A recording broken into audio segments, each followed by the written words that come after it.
When we came to do a site tour yesterday of the building, it was so echoey in here. I was very concerned about you being able to hear me over the echo, and now the air conditioning's on.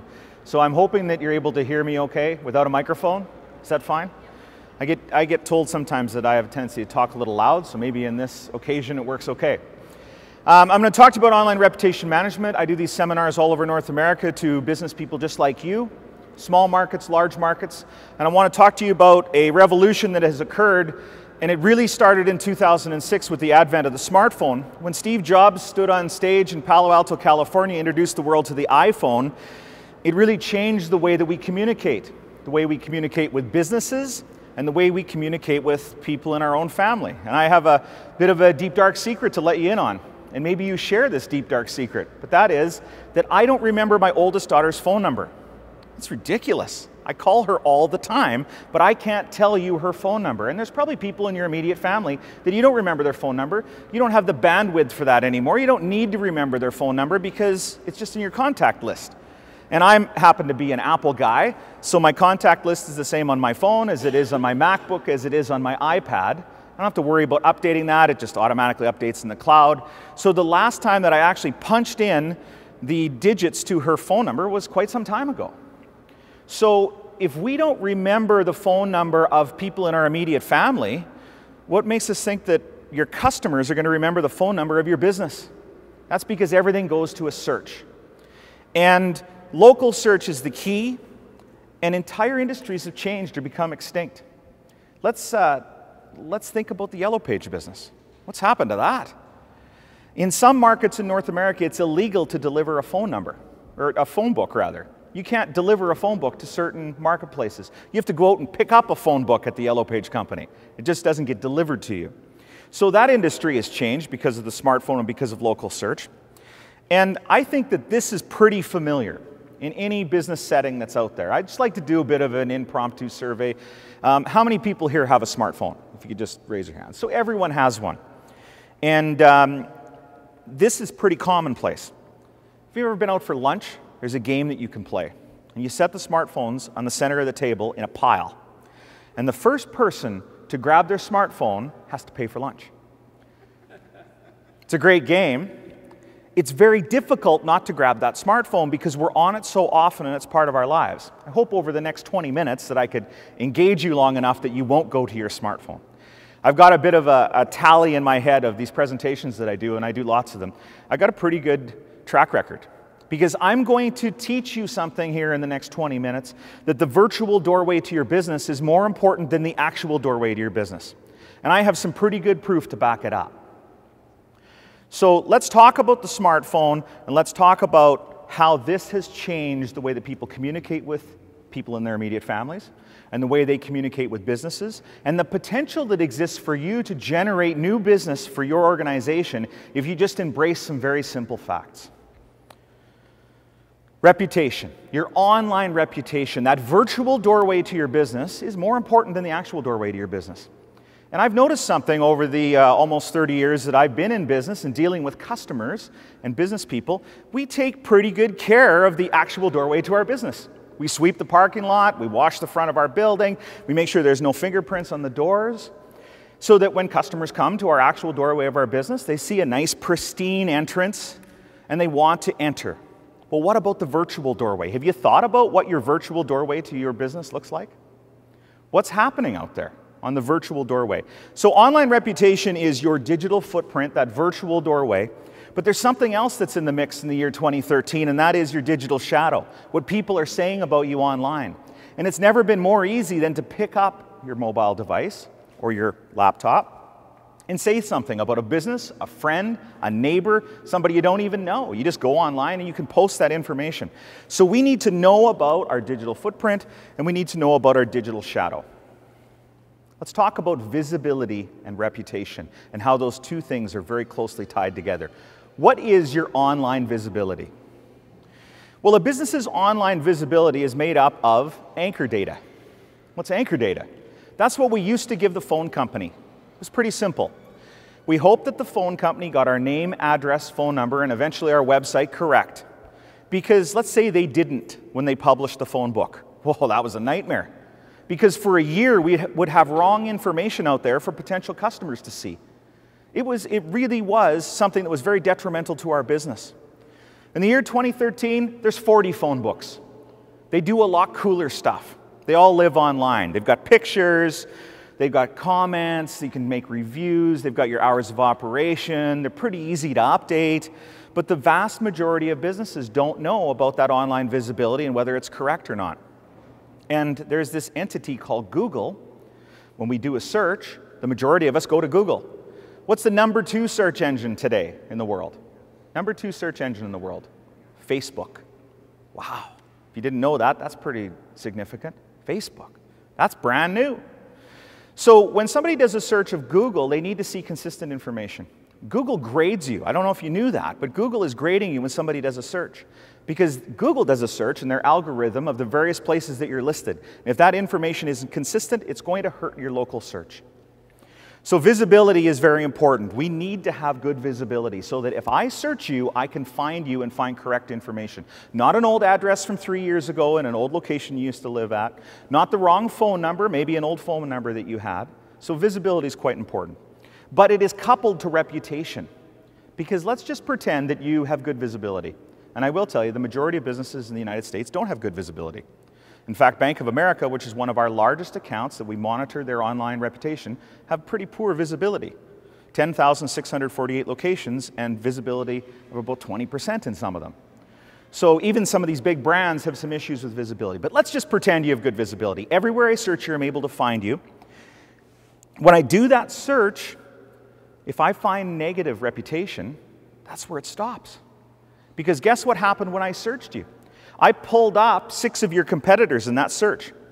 So let's do a search, and I happen to have one right here for New Orleans, and I've asked for hair salons in New Orleans. This is a search that someone would do if they were looking to get their hair cut here, and they didn't really know what business to deal with. And you'll see what happened here. I got 7 businesses that showed up in this search, and that's the local search matrix. That's where you want to be. When you think about where you want to be in search, you don't care about the first page of Google. The first page of Google is for Apple, and it's for Hewlett-Packard, and it's for Chrysler, and it's for Ford. It's for big brands. What you care about is the first page of Google in local search. This is way cheaper to influence and way easier to influence because it's 3 things. You have a Google Plus page, which used to be called Google Places. Google changes things a lot. Just came out with a new release called Hummingbird. You need to have a Google Plus page. You need to have some Google reviews. But the most important thing is you need to have some consistency in your visibility online. So let's talk a little bit more about visibility and why it's so important. This is where your data lives online. It's an interesting graphic. I didn't get the marketing department to put arrows in there to make it more confusing, although they do. That's actually where those sites share information. And that's how wrong information could impact local search. So Lori is with us here from World Now. I'm going to get her to come up, and I want to show you an example of what I call visibility nightmare. This is a sample account. It's called Beneflex. It's in Santa Barbara, California. And you'll notice Google Plus Local, we've loaded them into the system. We see that they're found and accurate in 1 location. They have 12 locations. They have possible errors. They're missing in 15 locations. So this is an initial visibility profile. So there's Beneflex. We got a phone number that's correct because we've compared it against our contact information up here in the top corner. What's this? In Yahoo, we have a wrong phone number, and the website's missing. Let's call that number. I want to show you something here. This is not good. So we're going to call that number in Yahoo. Thank you for calling Iowa Insurance Services located in Santa Barbara. Hang on a second. I just want to do that one more time just so you can see. That's a competitor. Thank you for calling Iowa Insurance Services located in Santa Barbara. So in Yahoo, with that listing, Beneflex's direct competitor has their phone number listed on their Yahoo local page. It's not good. That's why visibility needs to be checked. We need to see where you're listed and see what errors might be out there. So we have the contact information, that's the anchor data. What is anchor data again? That's what we used to give the phone company. That's what's on our business card. That's how we want to be seen online. And we compare it across the various search engines, review sites, and directory sites where a business needs to be listed. The reason we do that, if a customer searches us across those sites, they can find us correctly. And number two, it's going to impact our local search in the Google Places rank. So that's a couple of things when it comes to visibility and why it's so important. We are going to make sure that our clients are listed where they need to be. We're going to make sure those listings are accurate. And there's nothing worse than this. And if you've ever done a search for a local business, you'll find this happens a lot. Wilkinson's Family Restaurant in Seattle, 4 listings on Google for it, 3 of them incorrect.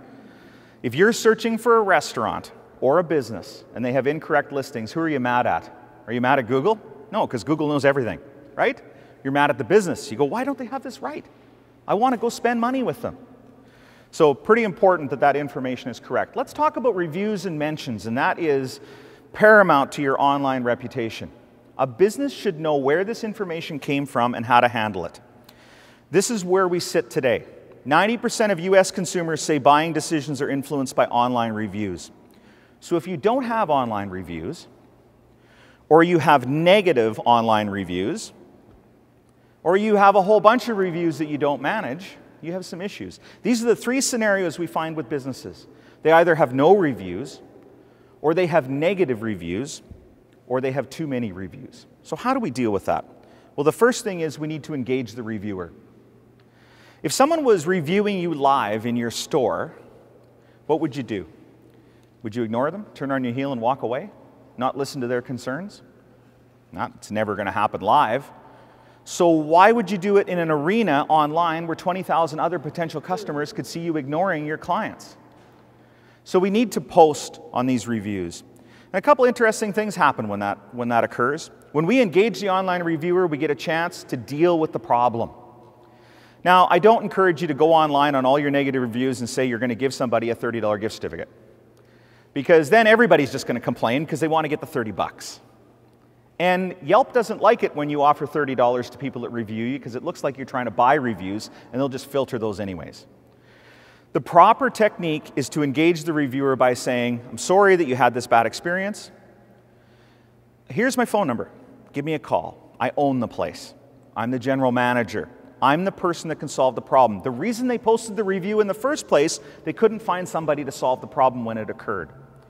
Now, this practice isn't new. It's what we would do if it was happening live. If someone was ranting and raving and having a problem in your business, what would you do? Would you engage them right there? I wouldn't. I'd take them in my office. I'd take them in a quiet room and discuss it so that the rest of my customers, they're having a good experience, don't hear all this stuff. Same thing online. Let's take those people into a quiet room and talk to them on the phone. We don't want to go back and forth on Yelp with them. We want everyone else that's reading that negative review to see that we dealt with the problem and that we're engaged with our customers and we're not ignoring people. Businesses don't knock it out of the park 10 out of 10. Nobody does. I'd rather do business with someone that had a problem, a customer that had a problem, and they solved it. I like seeing that because I know that there's going to be an issue, you're going to take care of me. So taking that customer and getting them on the phone and dealing with the problem gives you a real exciting chance. It's what I call the holy grail of review management. And that is, Mr. Jones, did I solve the problem? Yes, Mr. Leith, that's fantastic. I really appreciate everything you did. You took care of the situation. All I wanted to do was to get the problem solved. Awesome. Mr. Jones, you do me a favor? Would you go on Yelp and remove the negative review? Yeah, absolutely. You took care of the problem. I'll get rid of that. Bingo. That's the holy grail. We got rid of the negative review that was hurting our online reputation. We solved Mr. Jones's problem. Now he's 96% more likely to continue doing business with us because we dealt with him. It's fantastic. That's what we want to have happen. It doesn't take a lot of your time.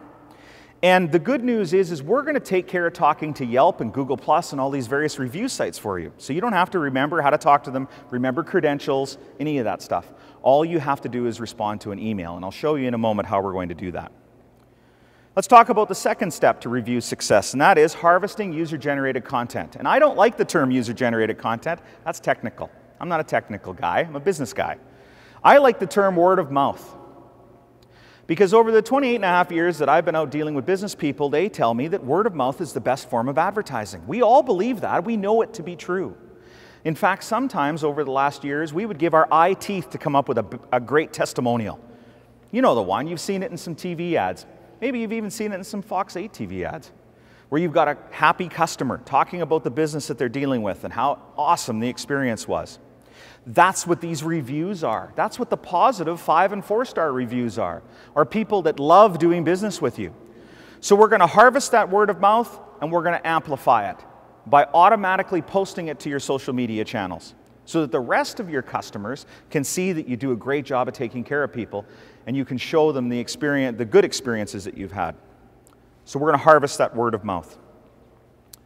How important is online reputation management? This is a story from the New York Times from September 22nd. The Attorney General of New York went out and prosecuted a number of companies that were posting fraudulent reviews. The fine, $350,000 in penalties to 19 different companies. If you want to know how important online reputation is, it's right there in black and white from one of the most trusted news sources in the United States. And the Attorney General of New York's got some pretty big problems to deal with, and he put this on his list. So that's how important online reputation is. I want to show you how we can deal with number 1 and number 2 of my 3 scenarios of reviews. Either no reviews or you have negative reviews. It's a postcard. It's pretty simple. What it says is, Joseph is the guy that works at the wash bay at Jubilee Ford.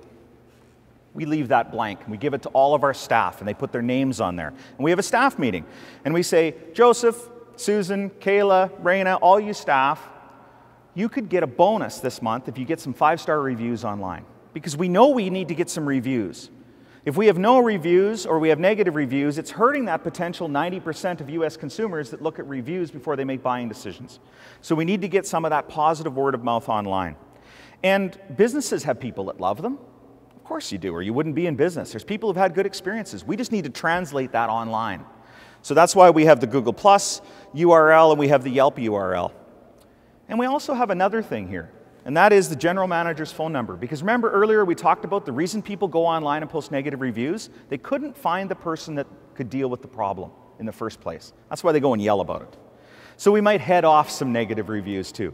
But what we want is the Josephs and all of our staff to buy into the fact that we need to have positive reviews. It's very important to the pipeline of new business coming into our organization. We have this at work in thousands of businesses across North America. This is one of the things that our clients love because it takes care of the problem of how do I get online reviews. So no reviews, let's get some positive reviews. If you have negative reviews, let's just get a bunch of positive reviews and bury those negative reviews. And we need that to happen organically. We can't have it happen at Customer Appreciation Day. And I had a client do this. So they put the URLs in a tablet. So they had a browser, and they went around a Customer Appreciation Day. That's usually customers that love you, right? And they handed the tablet out to 50 people, and they said, would you review me on Yelp and Google+? Guess what happened? Yelp and Google+ filtered those reviews because they looked at your profile and they said, you had 2 reviews yesterday, and now you've got 50 reviews in one day from one IP address. That's not right. They know that that's not authentic. So we need people to take these postcards home and post it from their IP address and maybe forget about it and post it in 3 weeks. Or maybe Joseph forgets to hand them out one day and he hands them out next week. So that this is happening on an ongoing basis and we're getting a nice little trickle of reviews into our system. Now the third thing that I talked about in review management was if you're getting too many reviews. And it's not too many reviews, but what it is a healthy review pipeline. So this is a car dealership in Alexandria, Louisiana, and you'll see that they've got some reviews coming in. I had a chance to speak to the owner of this car dealership group. He has a number of dealerships. He's got 7 of them. So let's calculate. 7 Cars.com accounts, 7 Google+ accounts, 7 Merchant Circle accounts. He's a busy guy. Just taking a look at all these reviews would be a full-time job. And if you have multiple locations, or even if your location is getting a bunch of reviews, there is no chance you're logging into Yelp, Google+, Cars.com every day, every week, every month. You know when you log in is when you're golfing with your buddies and your buddy says, hey, I was on Yelp the other day and there's a horrible review about your business. Then you log in because you're busy running your business. So wouldn't it be great to just have these reviews delivered to you as an email alert so you don't have to log into anything? So the one thing that I've found in dealing with business people all over North America, and in the years of owning my own businesses, is that the thing that keeps us up at night is our staff, right? We spend less than 5% of our time thinking about marketing. We spend 95% of our time managing our business. And staff is a big issue. Are they taking care of our customers the way that I want them to be taken care of? What are they doing? What does our staff do? We think about that all the time. It used to keep me awake at night. I'm not sure if you get good sleeps or not, but staff usually is that issue. And I've been talking about reviews as management tools for quite some time now to business people, and I love it when I'm right. Because I was watching Bar Rescue the other day on Spike TV, and I love this guy, John Taffert, big guy, fixes bars. He was in Tennessee fixing a bar, him and his wife. They were doing some intelligence on the bar. The show's great. There's two things that always happens. First thing, you always have the bartender, like the guy in Roadhouse with Patrick Swayze that was skimming from the till. There's always that guy or woman that's skimming from the till. Number two, there's always some bugs somewhere. There's bugs in something on that show. But number three, which was really interesting, after they ate their meal and had their drink and they were gauging the staff and we went and looked at the security cameras that they put in, they went back to their SUV in the parking lot. She pulled out a file of all the Yelp and Google Plus reviews. And they started reading the reviews on that business. And it highlighted the staff that needed more training or maybe needed to not work there anymore. And it highlighted the other staff that they should prop up in a staff meeting and say, this person gets it right, do it like Susan. So reviews are excellent management tools. They're intelligence to run your business better. Businesses spend money on secret shopping companies. They give them some gift cards and they say, hey, go have lunch or go shop at my hardware store and tell me how the experience went. These are the best secret shoppers out there because they're not getting paid anything. So the good reviews show you staff that you should offer accolades to. Do it like John. Here's a 5-star review of all the things John did right. And the bad reviews show you staff that you probably need to train better, policy issues that you might need to change that you didn't even know that customers didn't like.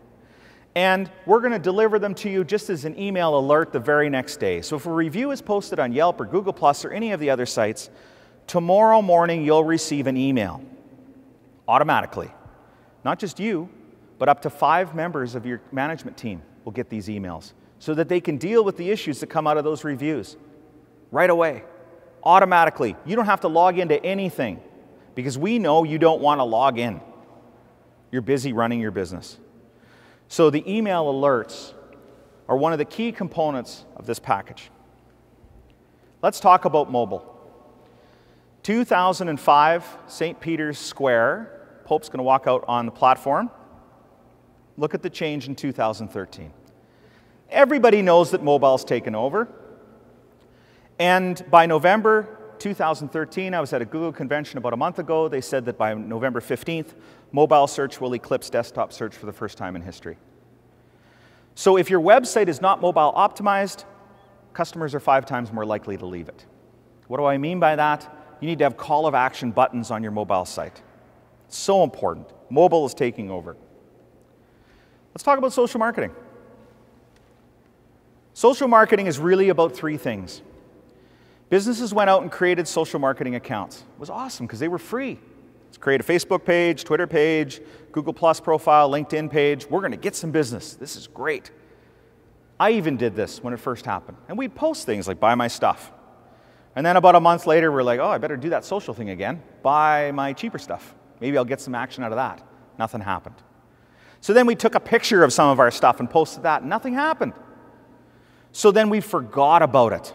But yet we'd put Facebook and LinkedIn and Twitter and we put the logos on all our stuff, all our brochures and catalogs and everything else, put it on our website. And guess what? People were going to those channels and asking us questions, but we forgot about it because we weren't getting any business out of it. So we call the first step in social marketing customer service. Because having social media channels that you don't respond to is like having 4 phone numbers at your business that you don't answer. And if you're trying to communicate with some of these people that are under 35 years old, you know the people I'm talking about that you try and have a telephone conversation with, but they don't know how to talk on the phone anymore because they just text. They're the ones going to your social media channel saying, are you open till 8 o'clock tonight? Do you have pepperoni on your meat pizza? What other products or services could you offer? Because your website isn't clear. So there's that channel, all those people talking to you, and you're not answering them. Again, you're ignoring them. So if you take nothing else out of this presentation today, go home and delete all those things if you're not going to answer them. It's a little drastic, but at least you don't have 4 phones ringing that you're not answering with potential customers knowing you're ignoring them. I'm going to show you a couple things we can do for social marketing to make this work for you. The first is customer service. One place that you can come to comment on all of those social channels. Number 2 is generating leads. Business people love this piece. Did you know that people are declaring their intentions online right now in this very marketplace? And the best thing about social is we can put a geofence around New Orleans and show you the people that are declaring their intentions for products and services. So let me show you, I've come up with a couple of leads here I want to show you. And this is a huge tourism marketplace, as you all know. Let's look at one of my lead searches that we did. And I'm just going to refresh it so that you know this is in real time. And the lead search is going to New Orleans, and I put a 25-mile geofence around the geographical center of New York, New York.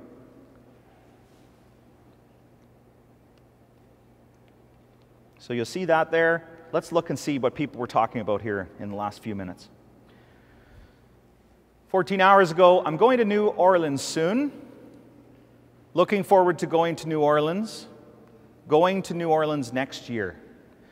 The best part about this lead generator is we're going to reach people that are coming to the city at the beginning of the funnel. They're just starting to plan. And if you happen to be looking after the marketing for 4 hotels, which I happen to know Abby does, you'd be able to reach out to these people and to say, come to my place when you finally make your plans. In fact, our concierge service will help you. So you can reach out to these people at the beginning of the funnel and say, coming to New Orleans? We've got some great things that we can offer you when you come to this marketplace. And I bet you this search looks pretty similar if we did it around Seattle. Let's see. Going to New Orleans in 3 weeks, we. Too bad she's going to New Orleans. Put any major center, and people are going to be talking about coming to this marketplace, and we can reach out to them. Do that every day, and build yourself some leads and some ROI from social marketing. How about a locksmith? Locksmiths have it pretty tough. How would a locksmith use social marketing? Because I'm not going to like a page for a locksmith. What could they possibly give me that would make me want to like their page on Facebook or Twitter? But guess what? There's people yelling on Twitter right at this moment that they locked their keys in their car. 25-mile geofence around New Orleans. Working a gig tonight and locked my keys in the car. So if a locksmith had this service, they could have it turned on, and every time someone tweeted about locked keys within a 25-mile radius, they could reach out to those people and say, I can have my truck there in 15 minutes and fix your problem. Those are the real-time leads that are available in social marketing today that can be available for your business. The third thing is building fans. As I mentioned earlier, who's going to like a page for a plumber or a locksmith? We need to get some fans. And if you know anything about Facebook, if you've got some friends on Facebook, you know that if you don't like their pictures of animals riding bicycles, because I know Lori loves animals riding bicycles, if you don't engage the businesses' pages that you've liked or your friends on Facebook, what happens? They disappear. There's an algorithm in there. You only see on your news feed the people that you engage with. So we have to have some content there so people want to engage with our business's page. So we are going to post interesting and relevant content. No one wants to see a 24/7 ad channel. That's why my Buy My Stuff, when I first created my Facebook page, didn't work.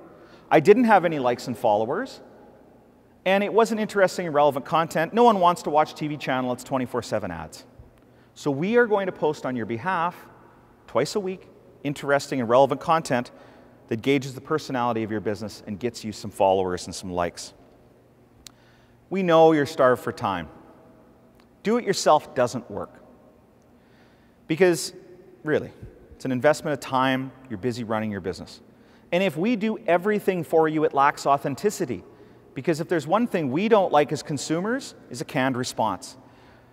So when that negative review comes through, and you get automatically notified by the system, you and your managers, we're also going to have an analyst send you an email and say, Mr. Jones, you had a negative review on Yelp yesterday, here it is, and how would you like to respond? And you draft the response so that it's authentic.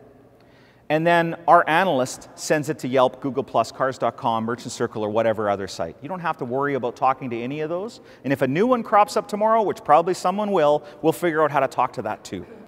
So that all you have to do is respond to an email.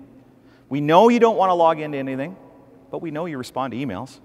So very easy to communicate back and forth. It's called Full Service Concierge, hands-free reputation management. And these are the 6 things that we do. The first is we're going to maximize your visibility. We're going to go out and delete all the duplicate listings. We're going to make sure you're listed on the sites that you need to be listed on, and we're going to make sure that that information is consistent so it improves your Google Places rank. We're going to engage all of the negative reviews. We're not going to go back in time and engage anything more than 6 months because that will negatively impact your search. But we're going to go and engage any new negative reviews that you have in your words because we're going to send an email to you and get your response. We're going to share your positive reviews. 5 4-star reviews, we'll share those all day long. Even if they're from 3 years ago, we're going to send those out because that's word of mouth. People that have done business with you had a great experience. In fact, what maybe we should do is we should take those 5 and 4-star reviews and put them on a tab on your website. Whether it's a website we create for you or your own website. We can provide those 5 and 4-star reviews to you. And this is best practice today. Businesses have a recommendations tab now on their website. And guess what it's full of? All of those positive reviews that we dig up for you. And even go as far as saying, if you would like to write a review because you've had a great experience, here's the links to our review sites. So one more thing that we can add to the picture is positive review sharing through your social media channels. We're just going to automatically do that. But also we can provide those positive reviews so you can put them on a tab on your website called recommendations. The next is those regular social media posts, 2 of them a week. And we're going to provide you email and phone support with a comprehensive report, and this is the report. It's going to be sent out to you every month. It's going to give you an overview of all your monthly stats. It's going to show you your completed tasks and all the work that we did for you. So what's the recap? Consumers are controlling conversations. Your brand isn't what you want it to be anymore. It's what customers say it is. We trust that word of mouth of other consumers more than we trust traditional advertising. Number 2, monitoring your reputation isn't enough. This space hasn't been around very long. 36 months, online reputation has been in existence. When it first came out, we thought maybe we'd just like to monitor that stuff. But the hundreds of thousands of businesses we deal with said, no, we want to manage that. We don't want to do it. You guys figure out a way to do it. So we came up with a set of best practices that's being used all across North America. Managing your reputation. And finally, social media isn't just about followers and likes. It's about real-time leads of those people that are coming to this marketplace that you could jump into the conversation and potentially influence them to come to your business when they're here. And then number 2, we might be able to go out and find some people right now, today, within 25 miles of us that want our product or service. Those are leads that I'd like. I'm going to ask Lori to come forward now and explain the package that we're offering you from Fox 8.